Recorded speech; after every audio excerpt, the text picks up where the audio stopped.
We had a word for it, a private sort of faith we kept down in the damp of the cistern. Brynjolf called it the pull of the shadow, the feeling of coin just waiting in a pocket not your own.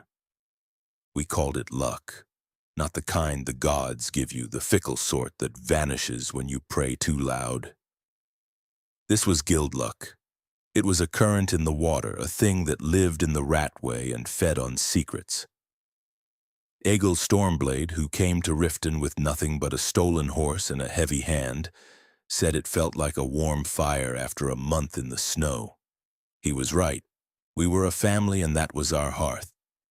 The world outside, the world of the Jarls and the wars, was the cold. Down here we were warm. We had a purpose. We had each other. The air is dead, stale.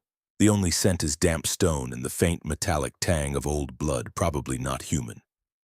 I checked the tension on the tripwire a third time.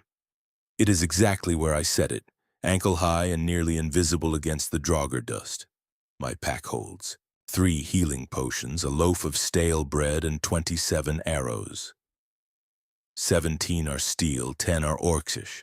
The Orcish ones are for Draugr death lords if it comes to that. The steel is for anything else. I do not like this tomb. The silence is wrong. It is not empty silence. It is waiting silence. I am here for a single object, a ceremonial dagger no bigger than my hand. The pay is good. The risk is acceptable. I work alone. It is cleaner. Brynjolf laid out the rules on my first day, his voice smooth as watered wine. Never steal from the guild. Never kill on the job unless absolutely necessary. Do not get caught. Simple rules for a complicated business. The real lessons, though, came from Delvin Mallory and Vex. Delvin taught me the city. Not the Riften you see, the one with the market and the temple and Maven Blackbriar holding court like a queen. He taught me the other Riften, the one made of rooftops and sewer grates and back alleys. He showed me the invisible paths that crisscross the hold, the ways to get from the bunkhouse to Honeyside without ever touching a main street. He had a story for every lock, every strongbox. This one belonged to Boley, a fisherman with a secret taste for expensive brandy. That one belonged to Maurice Aravel, who kept her savings in a chest under a loose floorboard. He spoke of these people not with malice, but with a professional sort of intimacy. We knew them better than their own spouses did. Vex was different. She taught me about the marks, the shadow marks. To a regular citizen, they were just scratches on a doorframe or a barrel lid. To us, they were a language. This way is safe. Danger ahead. Guild cash nearby. Empty, not worth the trouble. She was sharp, impatient, but fair. If you did the job right, she gave you a nod that was worth more than a bag of septums. If you failed, her stare could cut you deeper than any blade. We all wanted that nod. We were all a little afraid of that stare. It was part of the business. Egil and I took a numbers job from Delvin, altering the ledger at the Blackbriar meadery. It was supposed to be simple, in and out. But a new captain of the guard had started, some hard-jawed Nord from the Pale who did not yet understand how Riften worked. He had doubled the patrols. We spent 2 hours hiding in a fermentation vat, breathing through the bunghole while the guards searched the place. The smell of honey and yeast was so thick I thought I would be sick. Egil, though, was calm. He just watched. When we finally got out, my nerves were shot. He put a hand on my shoulder. His grip was like iron. A little complication, he said, keeps the blood warm.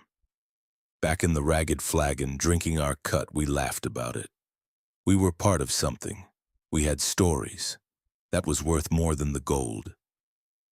I find the first trap where the floor shifts from worked stone to rough-hewn cavern. It is a pressure plate, a big one tied to a quartet of poison dart launchers in the walls. Amateur work. The kind of thing a paranoid nobleman would have installed in his basement. The kind of thing that kills treasure hunters who are clumsy or stupid. I traced the mechanisms with my fingers, feeling the grit and the cold metal.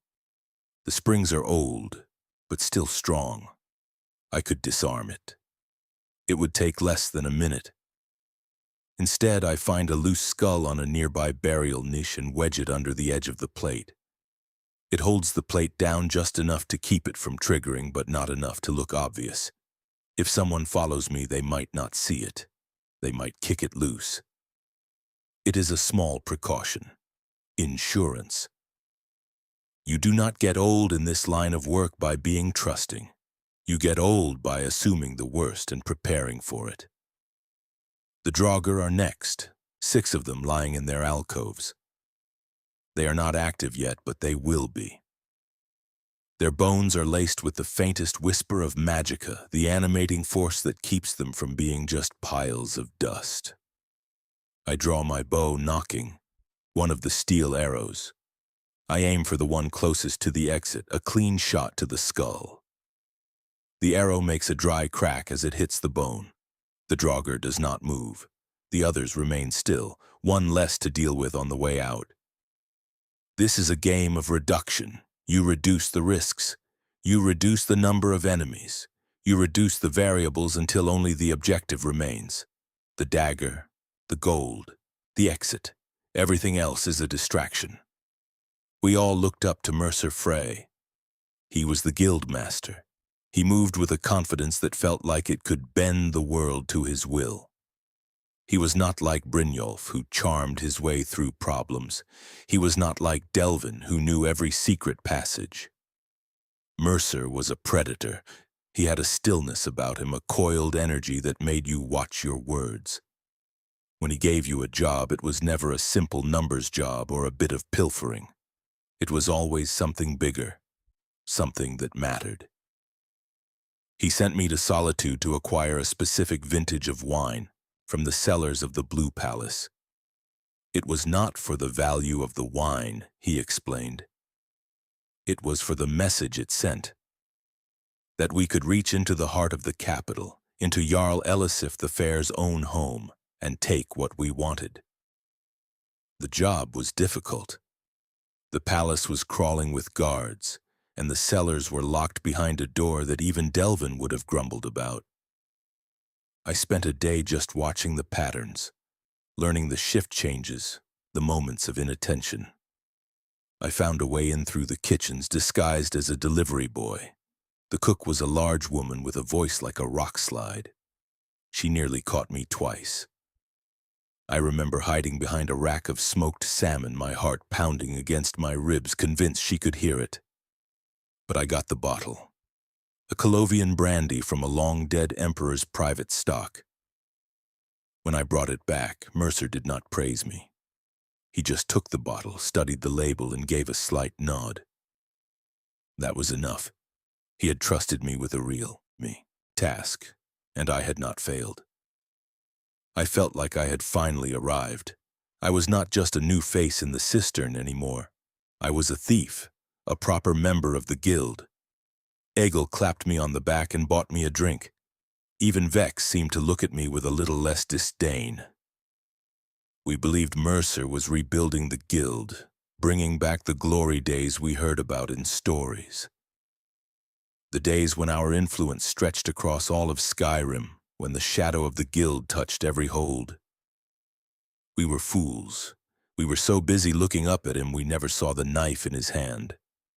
The dagger is in a chest at the foot of a sarcophagus. The lock is complex, a master-level tumbler design with false sets and a nasty little hook that can snap a pick if you are not careful. My hands are steady. I can feel the pins. The first one clicks into place. The second. I apply tension, listening for the faint shear sound. There is a scrape from the hallway behind me. I freeze. My hand drops from the lock, resting on the hilt of my own dagger. I do not breathe. I listen. The sound does not repeat. It could have been settling rock. It could have been a skeever. It could have been another thief, less careful than me. I wait for 3 full minutes, counting the seconds in my head. Nothing. I go back to the lock. The third pin. The fourth. The final pin clicks over and the lock gives with a satisfying thud. Inside, the dagger rests on a bed of rotted velvet. It is Dwemer in origin, not Nordic. The client was wrong about that. The blade is a single piece of dark world metal, and the hilt is wrapped in what looks like chorus chitin. It feels cold and heavy in my hand. Heavier than it should. I wrap it in a piece of cloth and stow it in my pack. Job done. Now for the hard part, getting out. I never feel relief when I have the object. The relief comes when the gold is in my pocket and I am 3 holds away. Until then, every shadow is an enemy. Every sound is a threat. The draugr I shot on the way in is gone from its niche. Its dust is scattered on the floor. I draw my bow again. This time I knock an orcish arrow. The game of reduction is over. Now it is just survival. The job's got stranger. Mercer sent me to Markarth. The target was a silver ingot, but not just any ingot. It had to be one stamped with the Sidna mine seal, and it had to be taken directly from the smelter at the Warrens. It was a pointless risk. The place was swarming with city guard and silver blood mercenaries. The pay was barely enough to cover the cost of the arrows I used creating distractions. But the order came from Mercer, so I did it. I remember crawling through a ventilation shaft, the heat from the forges below making the metal too hot to touch. I could hear the sounds of the city, the hammering of the smiths, the shouts of the forsworn prisoners down in the mines. It felt like the whole city was built on a foundation of misery and fire. When I got back, I asked Brynjolf about the job. He shrugged, his face unreadable. Mercer has his reasons, he said. It is not our place to question the guildmaster. But there was something in his eyes, a flicker of doubt. We were all feeling it. The luck was changing. The jobs were harder, the payouts smaller. We were losing members. Some just disappeared, others were caught, ending up in a cell or on a gibbet. We told ourselves it was a bad run. Every guild has them, but it was more than that. The cistern started to feel different. The warmth was gone. It was just a sewer again, a damp hole in the ground filled with worried people. We stopped telling stories. We just drank. Egil got a job from Mercer, something up near the border of High Rock. A simple snatch and grab, he said. He was supposed to be gone for a week. He never came back. We asked Mercer what happened. He said Egil must have been careless. Got caught by a border patrol, but Egil was not careless. He was one of the best. The explanation felt thin, like a worn cloak full of holes. That was when I started to really watch Mercer. I started to notice things, the way he never spent his own coin at the flagon. The new suit of armor he wore, intricately carved leather that must have cost a fortune. Where was the gold coming from? It was not coming from our jobs. A cold feeling started to grow in my gut. It was the opposite of the warmth Egil had talked about. It was the feeling of being alone in the dark, knowing something is watching you. The Death Lord comes out of the main sarcophagus. It is bigger than the others, its armor pitted and ancient, but still functional. It carries a 2-handed ebony axe that hums with a frost enchantment. The air around it grows thin and sharp. It lets out a dry, rattling shout. Fus Ro Da, the unrelenting force hits me like a hammer. I am thrown back against the wall, my head cracking against the stone. My vision swims, stars explode behind my eyes. The orcish bow clatters to the floor, out of reach. The Death Lord advances, its movement slow and deliberate. It is not in a hurry. It has been waiting for centuries. It has all the time in the world. I scramble for my dagger, my fingers clumsy. The potion pack is on my right hip. I need to get to it. The blow to my head has made me slow. My thoughts are thick like mud. Risk assessment. Threat is immediate and lethal. Primary weapon lost. Secondary weapon is a dagger against a battle axe. Unfavorable odds. Escape route is blocked by the enemy. This is a bad position. This is how you die. I got the Dwemer dagger out of my pack. Not my own blade. The one I was sent to steal. It feels better in my hand, more balanced. The Death Lord raises its axe for a final, cleaving blow. I do not have time to think. I lunge forward under the swing and drive the Dwemer blade up into the gap between its breastplate and fald. The metal slides in with a sickening crunch of old bone and dried sinew. There is no blood, just a puff of dust that smells like embalming fluid and regret. The light in. The Draugur's eyes fades. It stumbles, the great axe falling from its grasp. It crashes to the floor, a heap of armor and ancient malice. I pull the dagger free. It is not chipped. It is not even dirty. I stand there for a moment, my breath ragged, the adrenaline making my hands shake. I retrieve my bow. I check my potions. None are broken. Good. The way out is clear now. I do not look back at the dead Death Lord. It is just another obstacle that has been removed. We all knew about the vault. It was the heart of the guild, the repository of all our collective wealth hidden somewhere deep in the cistern. Only the guildmaster had the key. We thought of it as our security, our future. The truth was, we had not seen Mercer put a single septim into it for years. Brynjolf finally confronted him. Not in public. Quietly in the center of the cistern, the rest of us pretending not to listen. Brynjolf's voice was low, but it carried. The vault is empty, is it not, Mercer? You have been bleeding us dry. Mercer just laughed, a short, ugly sound with no humor in it. You have been sniffing around Carlia's trail, have you not? Believing the lies of a traitor. He said she was the one who had murdered the previous guildmaster, Gallus. He said she was the one responsible for our bad luck. He made it sound so convincing. He was the master of that, twisting words until you did not know what was real anymore. He had a new job for me, the biggest one yet. He and I were going to an old dwarven ruin, Erkingthand. He said Gallus had been investigating something there before he died. Something called the Eyes of the Falmer. 2 enormous, flawless jewels. Their value was beyond calculation. Enough to refill the vault 100 times over. This was it, he said. The job that would restore the guild to its former glory. He chose me to go with him. Me. I should have been suspicious. I should have seen the trap. But I was still that young fool who wanted the guildmaster's nod of approval. I saw the gold. I saw the glory. I saw a chance to be a hero, to be the one who helped save the guild. I did not see the truth. I did not see that he was not taking me as a partner. He was taking me as a key, a tool to be used and discarded. We left that night. I told Delvin I was going on a personal errand. He looked at me, his eyes narrowed. Be careful, Roland, he said. Some things are not what they seem. I should have listened. The walk back to the surface is quiet, too quiet. The other Draugr do not rise from their tombs. The traps remain unsprung.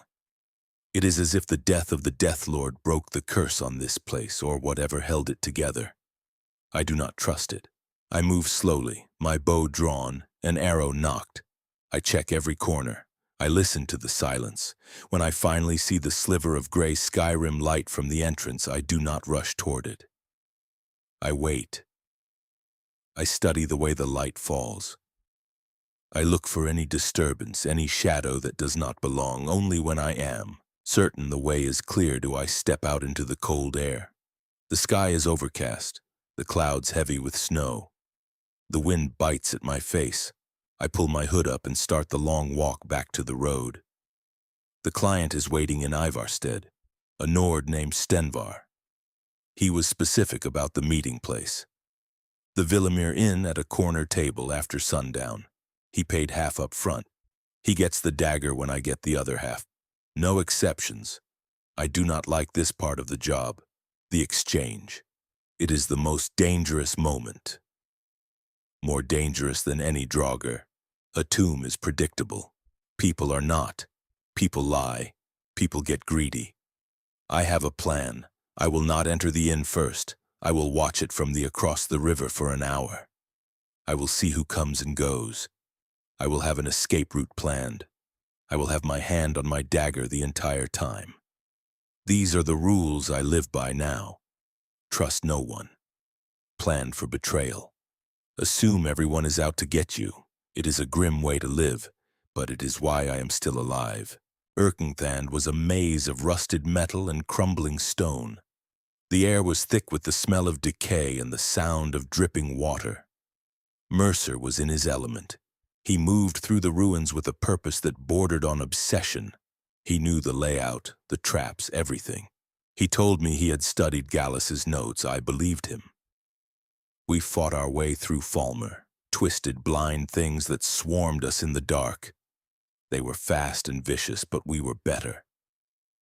Mercer with his Dwemer sword of shimmering steel, me with my bow and daggers, we were a good team. I thought so anyway. We found Carlia there. She ambushed us. An arrow hissed out of the dark and struck me in the shoulder. It was coated with some kind of paralytic poison. My limbs went numb, my body rigid. I fell to the ground, helpless. I could only watch. Carlia and Mercer faced each other. She accused him of murdering Gallus, of stealing from the guild. He laughed and called her a fool. He admitted it. He admitted everything. He told her how he had killed Gallus and framed her for it, how he had been siphoning the guild's fortune for years.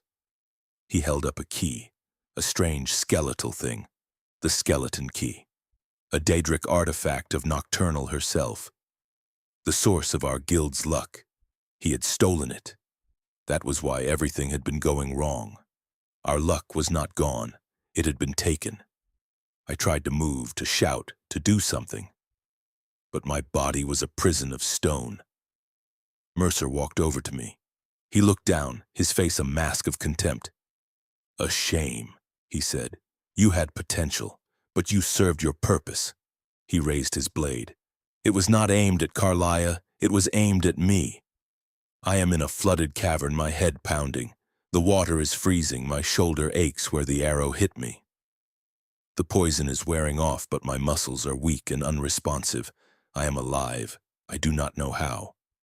I drag myself out of the water and onto a rocky ledge. My gear is soaked. My pack is gone. I have my dagger and a few ruined arrows. Carlia is here. She is the one who pulled me from the water. She is tending to a small fire. I do not trust her. She shot me. She says she saved me, that the poison on her arrow was a mild one, designed to incapacitate, not to kill.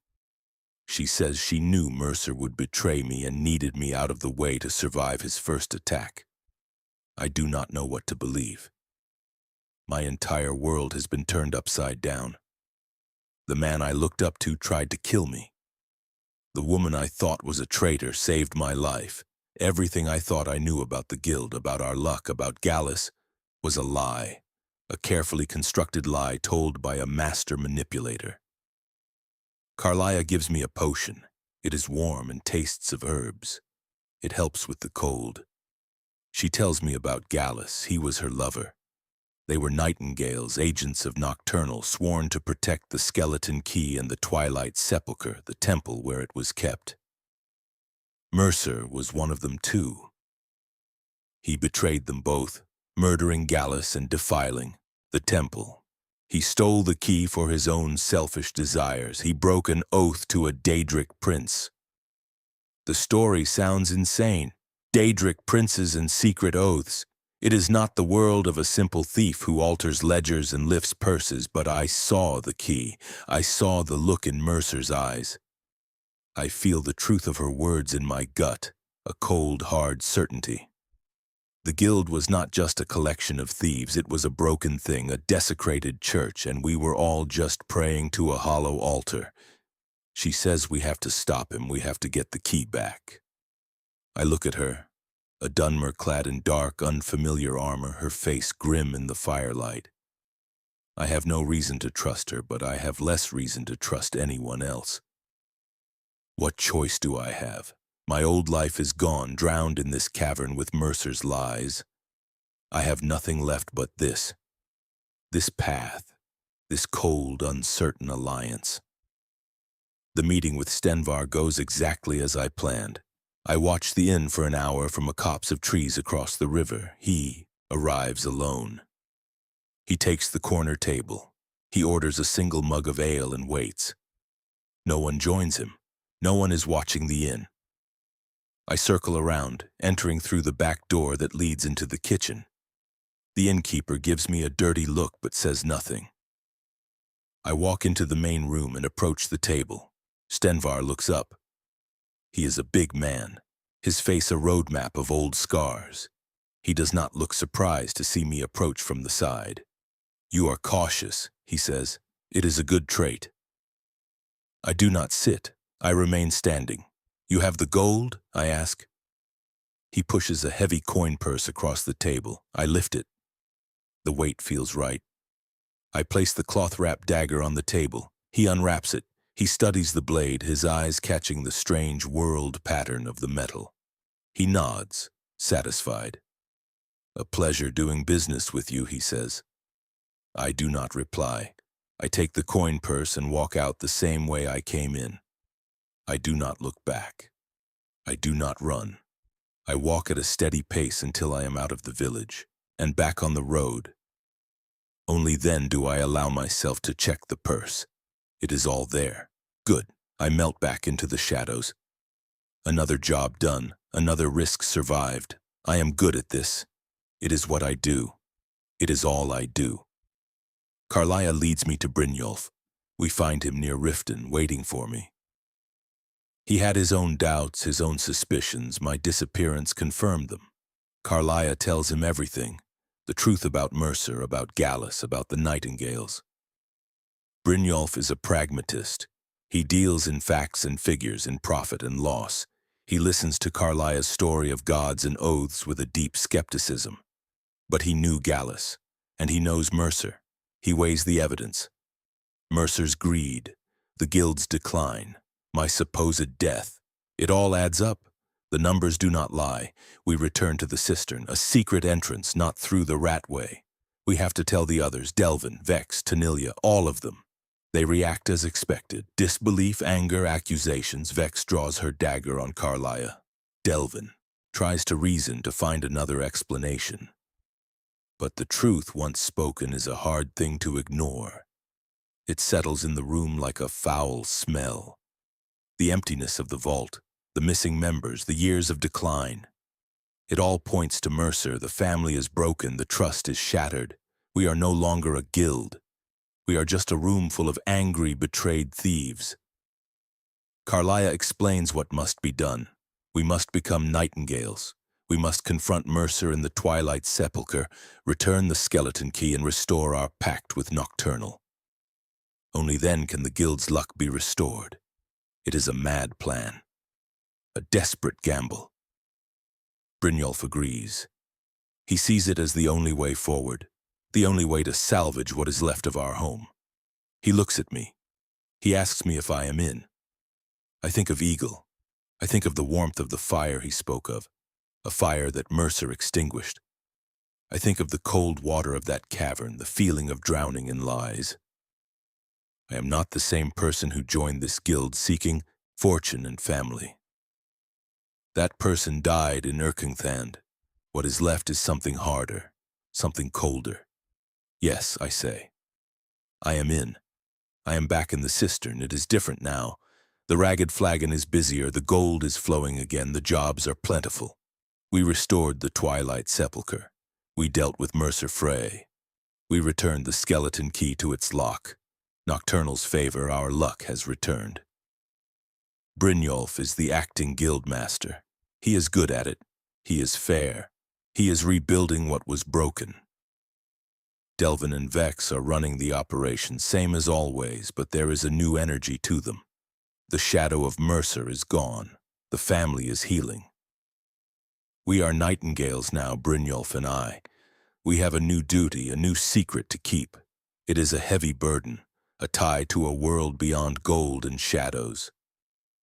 Sometimes at night I can feel the pull of the sepulchre, the cold presence of the Evergloam. It is a part of me now. I still take jobs. I am a thief. It is my trade. But the thrill is gone. I do not do it for the glory or the coin. I do it because it is what I know how to do. I am a tool honed for a single purpose. I move through the shadows, I open locks, I acquire objects.